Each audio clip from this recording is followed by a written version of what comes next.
Lemieux was hammered by Darren McCarty, and he is being helped into the locker room. He was seeing but he did, and now Darren McCarty gets his shots in at Claude Lemieux. Going to this second overtime. Gretzky had it, lost it, Eisman picks it up. Eisman moving, From the year of 1997 to 1998 to 2002 to 2008, the Detroit Red Wings had won 4 Stanley Cups. They won one back-to-back, and they had one of the greatest playoff stretches for 25 years straight. It all fell apart in 2016. He bunts it back to Hedman. It comes right through and right into the middle for Palat to just redirect it. You don't have time to stop it. It's a the depth and in the positions and injuries had a major piece of their losing the momentum that they had in the early and middle part of the season when they had so many points and it looked like they were destined to make the playoffs.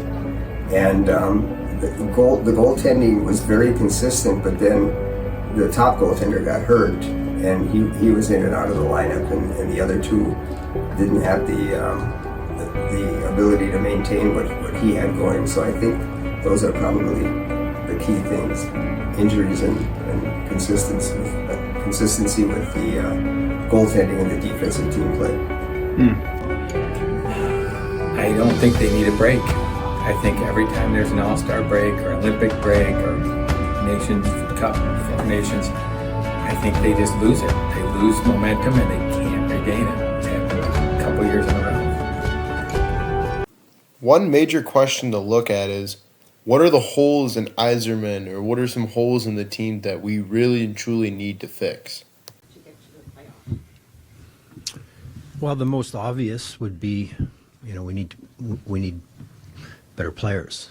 In spots, I think I'm always a fan of building a team around goaltending and defense. If you can stop the goals and find a way to score a couple, then you're in every game. But if you're trying to win shootouts, then you have to have guys that can really shoot the puck and score and make tremendous plays. And they've got good players.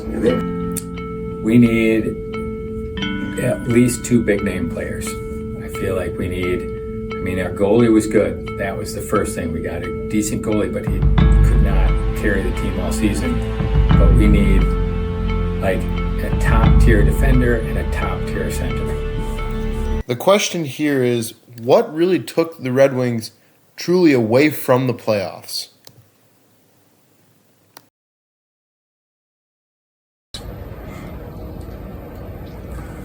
Weakness and holes. I don't know if it's a weakness or a hole, but they've got that really good team in Grand Rapids that's loaded with top players and a 6'7" goaltender that we've never even seen in Detroit. And I would like to see, him here and see if he could be the next Vasilevsky that Tampa has had for so long. That's led them to so many Stanley Cups, because if you can get a goaltender that can backstop the majority of your games and has a 90-something% saves percentage and probably another line worth of forwards. But we've got good players and we got a lot of guys that put up points, so I think we just have to find a way to play with who we have, pick up a few more players. And depth. I think their weakness was depth. And so anytime anybody that was hot cooled off, there just wasn't anybody to pick up the slack. What was the history and what did it really look like is something that we all really want to understand as to what makes the Red Wings so memorable. I think they made some really good plays or trades, excuse me. They made some really good trades to pick up guys like Shanahan and some of the other players that came in from other teams that really rounded them out. And they were character players as well as really athletic players. They were not afraid to drop the gloves. They could play the physical aspect of the game. You had defensemen like Chelios that were experienced playing in Montreal and Chicago, and you get good goaltenders coming in that they have within the system or that they made trades for. And guys like Scotty Bowman that were coaching, and it was a different era. Dead Wings, when I was young, it was the Dead Wings. They were fun to watch fight, but they were terrible. Like no helmets, that era, they were just terrible.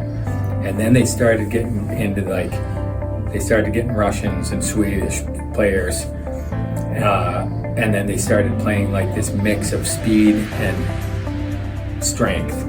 And watching them through that run with Fedorov and Yzerman and Draper, it was the most fun ever, because I was really into hockey then, and going to games at Joe Louis Arena was insane. It was just like, because even if they didn't win, they always scored a lot of goals. They always had a couple good fights. I want to see what the Red Wings looked like, especially back in the Steve Yzerman era, as well as before Steve Yzerman.